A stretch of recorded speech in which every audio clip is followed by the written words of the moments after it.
आऊज़ुबिल्लाहिमिनश्शैतानिर्रजीम बिस्मिल्लाहिर्रहमानिर्रहीम। हकीम मोहम्मद ज़ुमान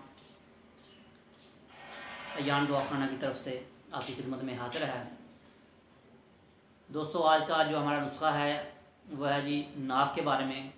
ऐसे दोस्त जो नाव की वजह से बहुत ज़्यादा परेशान रहते हैं, क्योंकि नाव टल जाती है, तो उस हवाले से है इंशाअल्लाह ताला इस नुस्खा के इस्तेमाल से ये मसला उनका मुस्तकिल तौर पर हल हो जाएगा।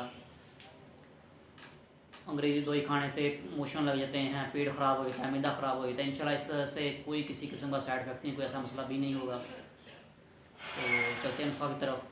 समुद्री सूख जो है वो आपने ले लेना है। 100 ग्राम ले लें, 50 ग्राम ले लें, 200 ग्राम ले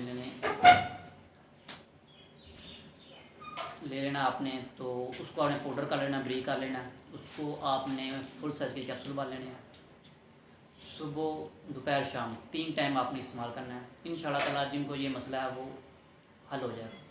और 3 टाइम शरबत अंजबार के साथ या बजूरी के साथ इस्तेमाल करना है आपने। इंशाअल्लाह ताला आप वाज़ह तौर पर दूसरी तीसरी खुराक पे आपने इंशाअल्लाह ताला 50% ठीक हो जाएंगे। और कोशिश करें इंशाअल्लाह ताला 2 से 3 वीक इस्तेमाल करें, तो इंशाअल्लाह ताला मुकम्मल सेहतयाब हो जाएंगे। तो ये था जी आज का हमारा नुस्खा। इजाज़त दें। अस्सलामु अलैकुम।